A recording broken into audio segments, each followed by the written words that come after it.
Blokeng, karya Ahmad Tohari. Maka Blokeng pun melahirkan bayinya, perempuan. Lalu kampungku tiba-tiba jadi lain. Terasa ada kemandekan yang mencekam. Kampung penuh kasakusuk, bisik-bisik, dan cas-cis-cus. Jelas ada keblingsatan, tetapi masih dalam bentuknya yang laten. Keblingsatan itu kini tampak menggejala sebagai merosotnya jumlah senyum sesama warga. Berganti menjadi wajah-wajah kaku karena curiga. Saling curiga. Tentang siapa sih ayah bayi si Blokeng? Perihal perempuan hamil di luar nikah sebenarnya tidak lagi menjadi persoalan yang mengesankan di kampungku.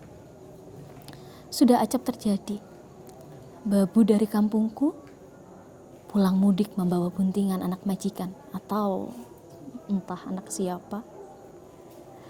Ada anak perawan mendadak lenyap dari kampung dan bergintah kemana untuk mencari tempat yang jauh agar kelahiran haram jadahnya itu luput dari pengetahuan orang sekampung. Ya, masih banyak lagi cerita seperti itu. Tetapi tentang si Blokeng memang tak ada duanya. Kecuali dia adalah perempuan yang secara hayati sempurna, seperti baru saja terbukti. Sama halnya dengan perempuan-perempuan lain. Selebihnya, siapapun tak sudi diperbandingkan, apalagi dimiripkan dengan si Blokeng. Ini kepongahan kampungku, yang dengan gemilang telah berhasil memelihara rasa congkak dengan cara mempermainkan nilai martabat kemanusiaan. Jadi, ketika Blokeng bunting, lalu melahirkan bayi perempuan, kampung berisatan. Perempuan-perempuan berdecap-decap sambil mengusap dada. Gusti Pangeran, bajul buntung mana yang telah menyerbu Blokeng? Ya, perempuan. Mereka masing-masing punya suami yang tak membebaskan diri dari kecurigaan yang telah menutup seisi kampung. Atau karena perempuan-perempuan itu sudah sama-sama merasakan perihnya melahirkan bayi. Perih. Tak peduli bayi itu lama diidamkan. Lagi pula, anak seorang suami yang sah. Bagaimana tentang si Blokeng yang melahirkan anak anta berantah? Kaum lelaki kampungku pun cengar-cengir. Tanpa seorang pun terkecuali. Mereka bergabung dalam paduan sasus tanpa kecuali. Sebab mengasingkan diri sama artinya dengan mengundang perhatian khalayak.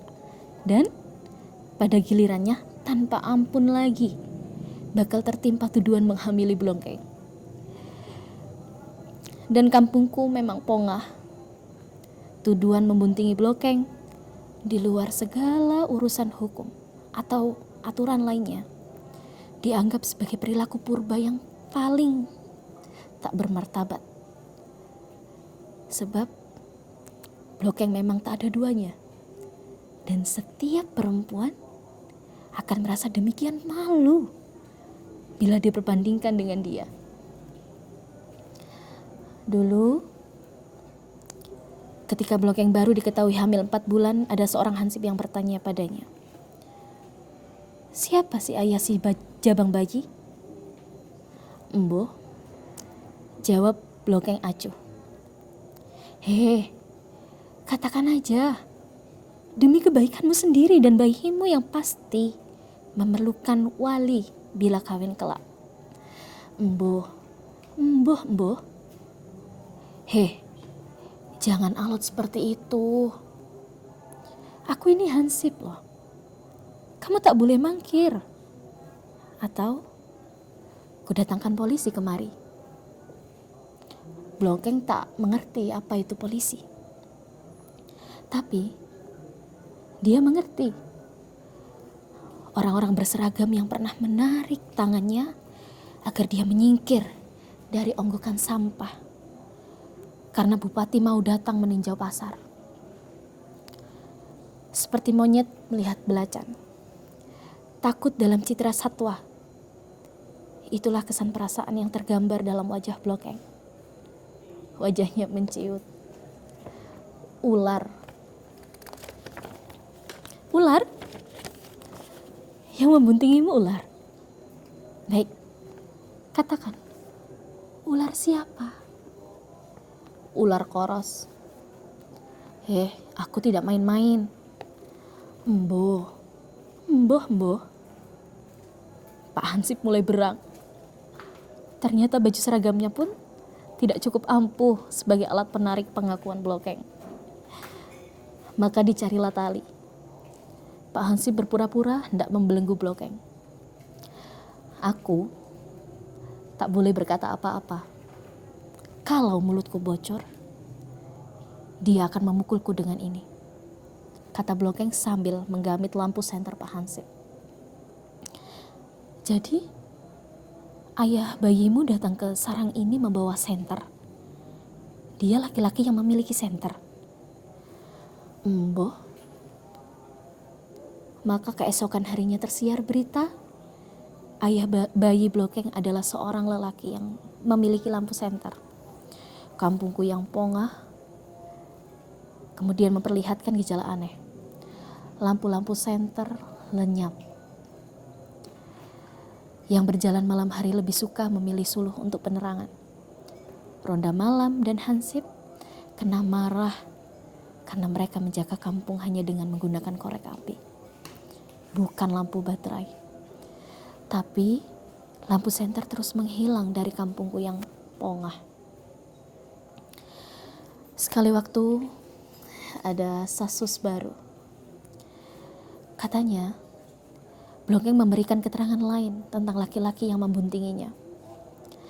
Dia adalah seorang laki-laki yang malam-malam merangkak ke dalam sarangnya dan memakai sandal jepit. Blokeng tidak tahu persis siapa dia, karena sarang Blokeng yang terletak di antara tanah becek tak pernah berlampu. Tidak pernah. Dunia Blokeng adalah dunia sampah pasar, dunia tanah lembab, dan dunia yang tak mengenal lampu. Kampungku yang pongah berkelit dengan jurus yang lain lagi. Kini orang mencari bakyak dan bandol sebagai alas kaki. Sementara itu sandal jepit lenyap dengan serta-merta. Sampai Blokeng dengan selamat melahirkan bayinya dibidani nyamuk dan kecoa. Tapi bayinya tangguh, seperti anak kerbau yang lahir di kubang lumpur. Bayi Blokeng adalah anak alam sendiri. Meski alam becek penuh cacing, kelahirannya ditandai oleh tingkah kampungku yang jadi blingsatan dengan kehebatan yang kian hari kian meningkat. Adalah Lurah Hadining, lurah kampungku, kampung yang pongah. Sejak semula, Lurah Hadining mengerti adanya kemandekan yang mencekam dan selalu meningkat menjadi keblingsatan kampung. Dalam perkembangan tertentu, keblingsatan adalah keresahan warga. Lurah Hadining tidak punya tafsir lain atas keresahan ini kecuali sebagai seteru rancangan pembangunan. Tentu, maka keblingsatan beserta anak cucunya harus dibedah. Bila perlu, dengan menggunakan sinar laser atau pancaran Zaro. Lurah Hadining tersenyum. Setelah sekian hari memikirkan cara melenyapkan keblingsatan warga akibat kelahiran bayi Blokeng, kini dia telah menemukannya. Semua laki-laki di kampungku disuruhnya berkumpul. Tak ada yang mau mangkir, karena ketidakhadiran berarti seorang diri menentang arus yang justru mengundang kecurigaan. Kampungku mengira Lurah Hadining hendak melotre siapa yang harus bertanggung jawab atas kelahiran. Ternyata kampungku yang pongah salah duga. Lurah Hadining tidak memutar lotre. Dia berpidato lebar dan panjang. Katanya, Blongkeng bukan perawan Maryam. Dan bayinya bukan Yesus yang ketika lahir sudah mampu mengatasi keblingsatannya sendiri. Pokoknya, Blongkeng tidak seperti keluarga Maryam yang diberkati banyak hal surgawi. Blongkeng hanya diberkati sampah pasar. Kemudian Lurah Hadining meminta kampungku menjadi saksi. Demi melenyapkan keblingsatan para warga, maka dia menyatakan dengan sesungguhnya bahwa dialah yang bertanggung jawab atas kelahiran bayi Blongkeng. Dia sudah membayar dukun bayi, dia sudah menyiapkan lincak bambu dan tikar pandan untuk mengangkat Blongkeng bersama bayinya dari tanah yang lembab. Ibu Lurah juga sudah siap dengan catu makanan sebelum Blongkeng mampu berjalan kembali ke sampah pasar. Sejenak, kampungku terpanah mendengar ucapan Lurah Hadining. Namun, sesaat senyum legalah yang tampak di mana-mana. Lega, kesaling curigaan sirna. Mereka berbondong-bondong berjalan mengikuti Lurah Hadining yang menuju sarang Blongkeng. Ada yang memikul lincak, ada yang mengangkat gulungan tikar, ada yang pulang dulu hendak mengambil pelita penuh minyak. Semua buat Blongkeng. Semua ingin memperhatikan nasib orang yang paling tidak bermartabat di kampungku. Gubuk Blongkeng penuh dirubung orang. Suara langkah kaki di tanah becek, suara anak terjatuh atau tergelincir lumpur atau tinja penghuni sarang itu. Lincak dipasang dalam satu-satunya ruangan dalam sarang Blongkeng. Hampir penuh dan tikar digelar. Blongkeng diminta bangkit dari tanah bersama bayinya. Dia naik ke tempat tidur tanpa sepatah kata, tanpa sedikit pun merasa ada perasaan pada wajahnya. Blongkeng hampir tak pernah berhubungan dengan siapapun dalam bahasa yang memperlihatkan perasaan, apalagi bahasa lisan. Sekali lagi, Hadining meminta kampungku menjadi saksi bahwa bayi Blongkeng adalah anaknya. Setidaknya, anak bayi ini pasti seorang laki-laki. Nah, saya pun laki-laki, bagian yang sah dari kelaki-lakian. Jadi, saya tidak bisa begitu saja dianggap mengada-ada dengan mengakui bayi Blongkeng sebagai anakku. Lagi, kampungku memperlihatkan kelegaan yang sedemikian nyata. Namun, kemudian kampungku terheran-heran. Mereka melihat di sana Blongkeng termangu setelah mendengar kata-kata Lurah Hadining. Termangu dalam citra hewani. Lalu dalam gerakan sama sekali tidak bermartabat, tidak bertata krama, Blongkeng melepaskan bayinya.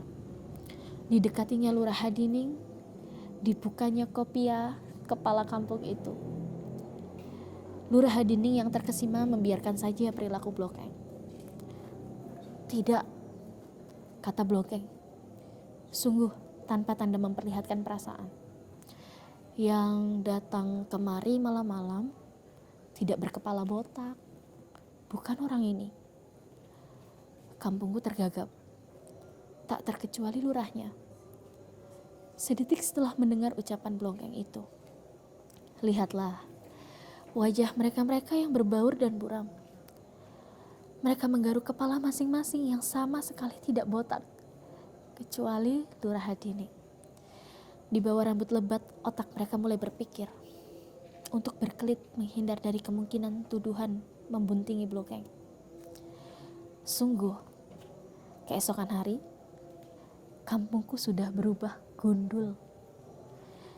Gundul di sini, gundul di sana, di mana-mana terlihat lelaki gundul. Dan keblingsatan tetap mencekam kampungku yang pongah. Hanya Blokeng sendiri yang tidak ikut blingsatan.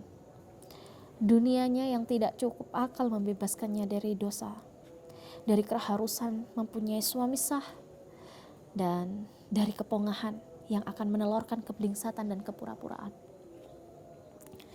Tetapi bukan berarti Blokeng sekalipun tidak bertindak seperti perempuan kebanyakan. Suatu pagi, Blokeng membawa bayinya ke depan pintu gabuk. Dilela-lelo, ditimang-timang. "Coet, anakku, ayahmu itu emboh. Tapi jangan sedih ya. Lihatlah itu. Orang-orang gundul. Lucu ya." Seperti tahu kata-kata emaknya, Coet yang masih bayi pun tertawa ngakak.